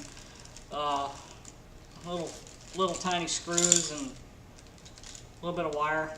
But it's not really that hard. You basically just swap the 2 stepper motors from the gauges. So you take the Kia Sportage stepper motor and circuit board and you solder it onto the board in the Mazda cluster and run the needle and basically swap it all behind the cluster. And that's actually probably the best way. It's still not 100% accurate tachometer reading, but it's better than nothing or half. So usually I don't know, it could go either way. If you're finicky, then I'll do this swap. You know, do the cluster and all that stuff, and swap the pieces over. I've heard tell of people doing like a diode trick, where you basically make kind of a rectifier. That I have tried. It does not work. Everybody says you know, a few people have said they tried it, and then you never hear back from them. It doesn't work. Basically, you get no tachometer signal, and I don't understand why. In theory, it should work. Maybe we're using the wrong diodes or something. You know, maybe an electrical engineer could figure that out or something. Hint, hint. But so far, all the diodes I've tried and the different ways to do it, it seems that when you put 2 diodes in there and connect both channels together, it almost kind of cancels the other channel out. So basically, you get like a flat line, and the tachometer doesn't work at all. It's basically 2 imposing sine waves, and it just cancels it out. It cancels each other out, and you get no tach signal. Now there is, if you buy a tachometer converter, signal converter, which they do sell. If you Google tachometer signal converter, you can find one. It's like, I don't know, 75 or 100 bucks, I think. That works. It's more expensive than really I think a tachometer is worth, but that works. You basically wire in that yellow-blue wire to one side, the input, and then you feed the other wire to your tachometer in the Mazda cluster, and you can flip some dip switches, and it works. I haven't personally tried it, but it should work. It's what it's designed to do. It should work, or you get your money back. So basically, what you need is a tachometer designed to read a 2-cylinder engine for this swap. Lacking that, you find a converter or make something work, like I do. Usually when I do when I swap the Kia tachometer into the Mazda, it's usually maybe a couple hundred RPM off, but it's a lot better than reading half. Honestly, I don't have a problem doing either. You know, I'll leave it halfway for myself. You know, I'll just connect it. I know at 2,000 RPM, I'm actually at 4. So I hope that answered that. Like I said, I do have a video coming out because I shot it when I did this swap into this cluster of swapping the internals over for the tachometer. It's actually a really good question. I forgot all about that.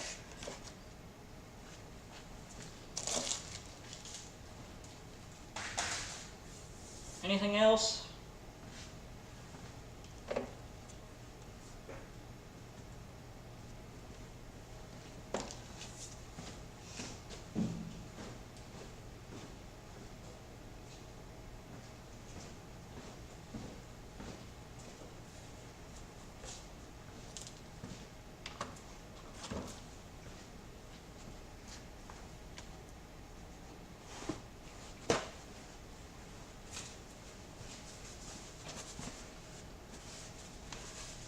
Looking for more questions from anybody regarding pretty much anything at this point.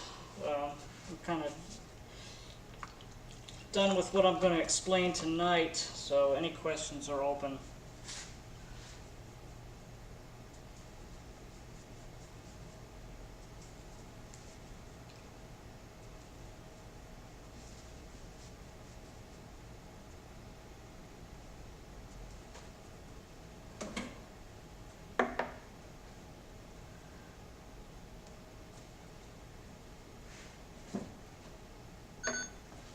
And my camera shut off again, which is fine because I'm pretty much done here.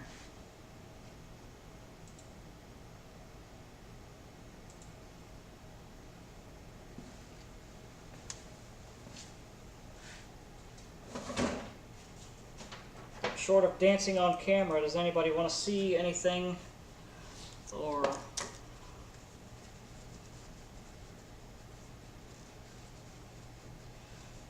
want anything explained in regards to anything regarding the FE3 swap into pretty much anything?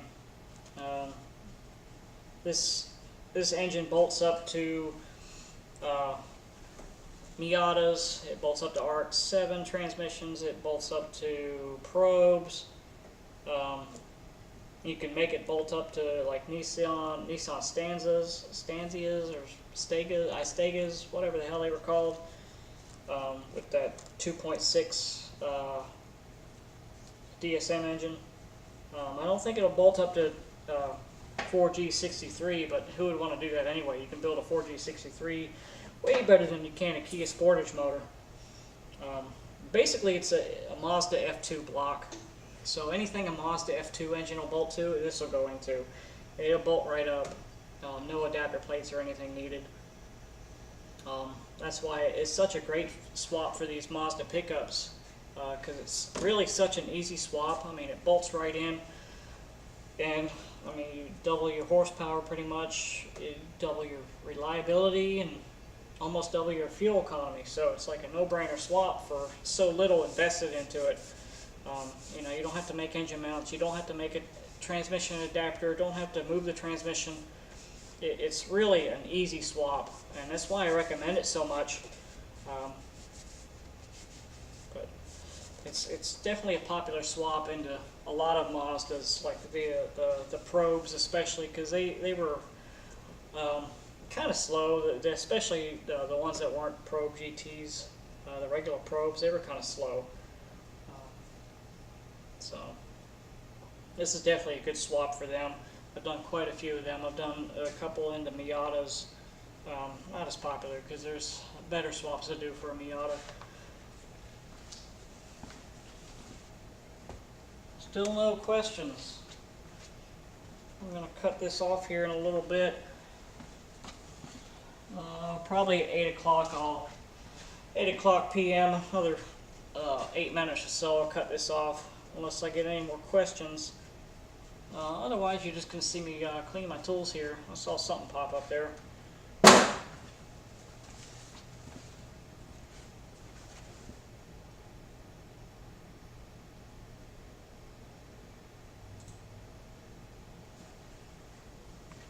Alright, for the exhaust, there's two different kinds of exhaust that came on the Kia.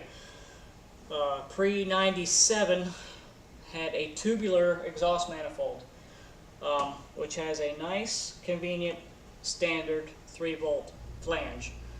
And exhaust shops love this. They already have a 3-volt flange designed for it. You can drop this engine into your truck, bolt the tubular manifold to it. You have to block off the EGR port, which is going to be obvious. There's a big old port on the back of it that you're not going to use for the EGR. You're going to cap that off, and basically you take it to an exhaust shop with your Mazda exhaust on it, and they're going to make like a 3-inch section to go from the Kia downpipe manifold to the Mazda exhaust. Pretty simple. Usually most exhaust shops do it for like 80, 100 bucks. Now you got the 98 and up manifold that has a catalytic converter bolted to it. If you do not get the catalytic converter with it, you have to make a 5-bolt proprietary flange and have your exhaust welded to that. If you are so lucky to get your engine where you can keep the catalytic converter,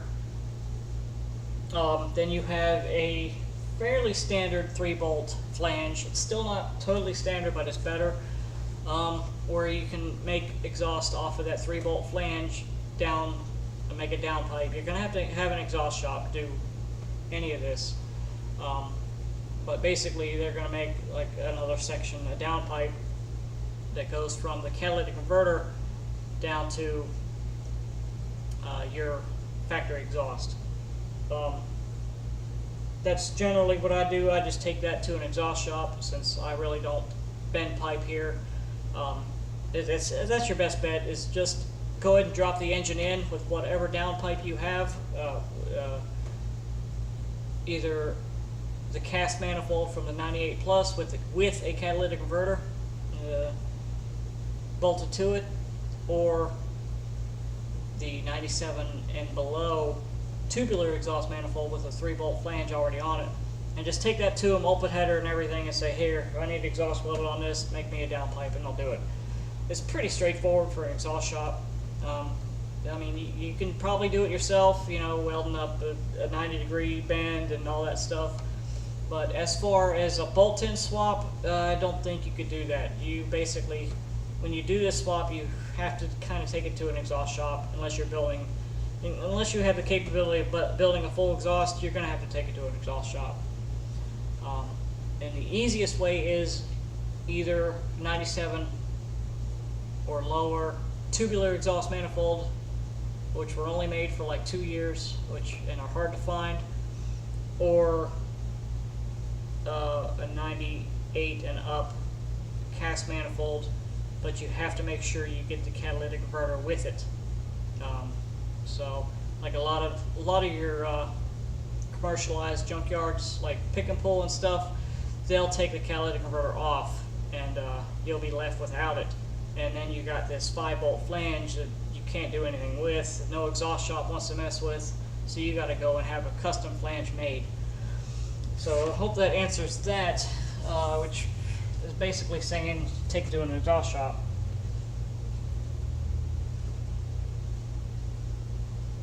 Yeah. Yeah, they'll weld in an O2 sensor bung. What I'll generally do is I'll make sure that they know that they need to weld in a bung for the O2 sensor. And it depends on how good your exhaust shop is. I will make sure that they know that the space in there is limited. They have to make sure that the O2 sensor will connect. I've had a couple times I've taken it to exhaust shops and I just tell them, hey, I need an O2 sensor bung in basically this area here. You know, when you make your downpipe, your intermediate pipe, whatever you want to call it, I'll say, yeah, just put it in there somewhere, and it'll be fine. And then I go to connect it, or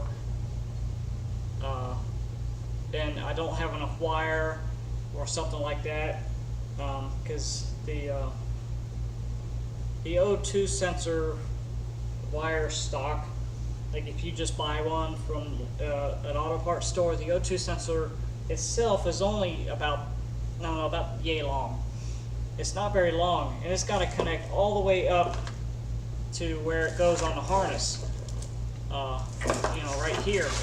So a lot of times they'll, because the stock, it's like the manifold's like here, then the O2 sensor's here, and then the wire's like right there.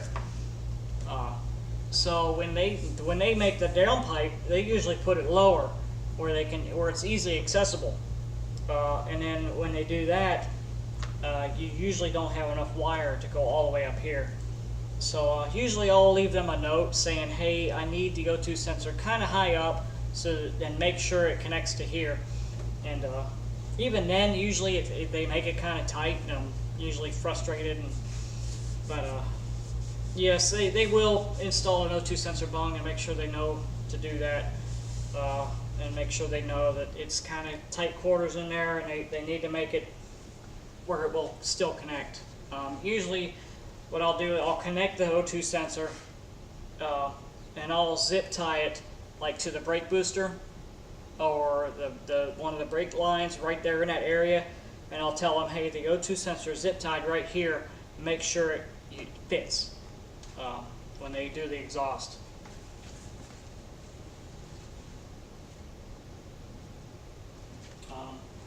I actually think, let me check.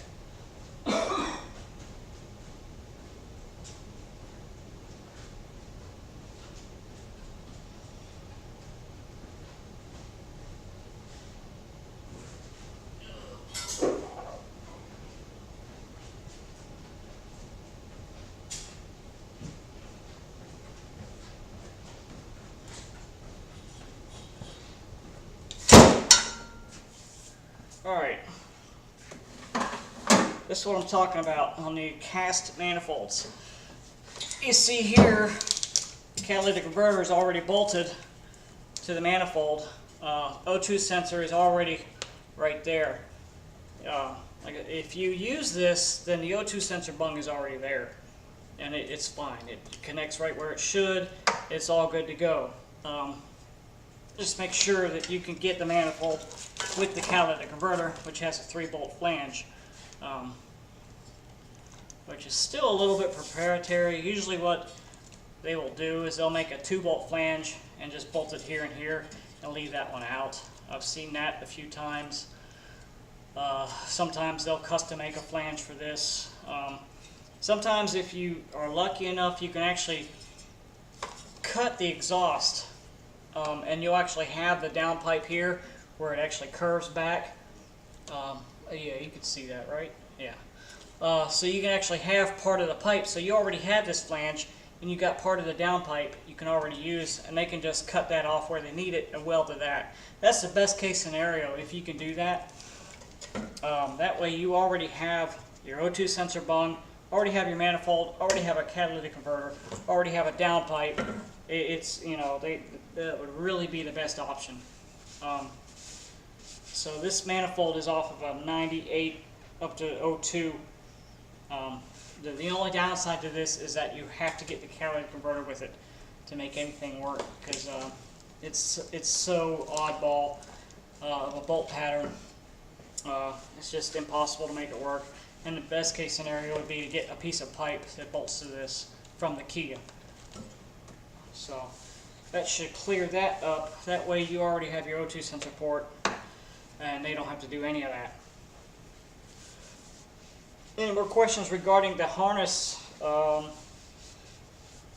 It's basically simple to do the harness swap. I mean, it looks worse than it is. It can be easy or it can be advanced, depending on how far you go into it. Like I said, I usually tuck the harness. I hide it, so I totally take all the crap off of this. I string out all the wires, and I'll go through each connector, figure out where it goes, and I'll loom it all in one harness instead of having all these connectors coming out of everywhere. And I'll make them all come out exactly where they need to go in one sweeping loom instead of everywhere, and wires going here and back and all up everywhere. So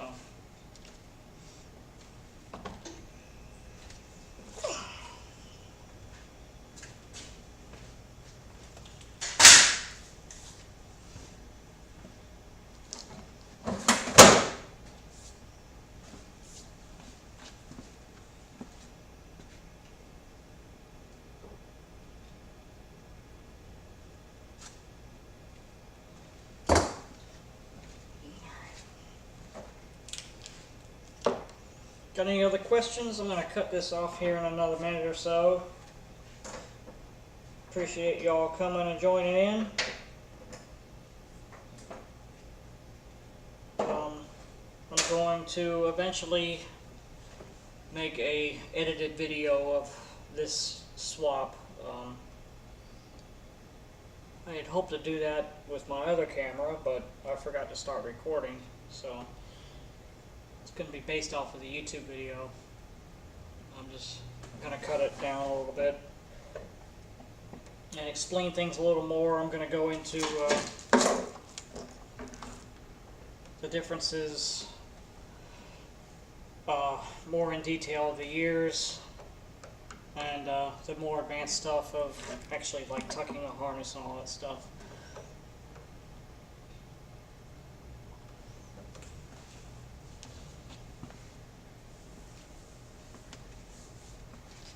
Alright, I appreciate y'all coming. Thanks for watching. I'll see y'all later. I'll have a new video up here, I don't know, a couple weeks or so after I edit all this stuff. Thanks a lot, guys.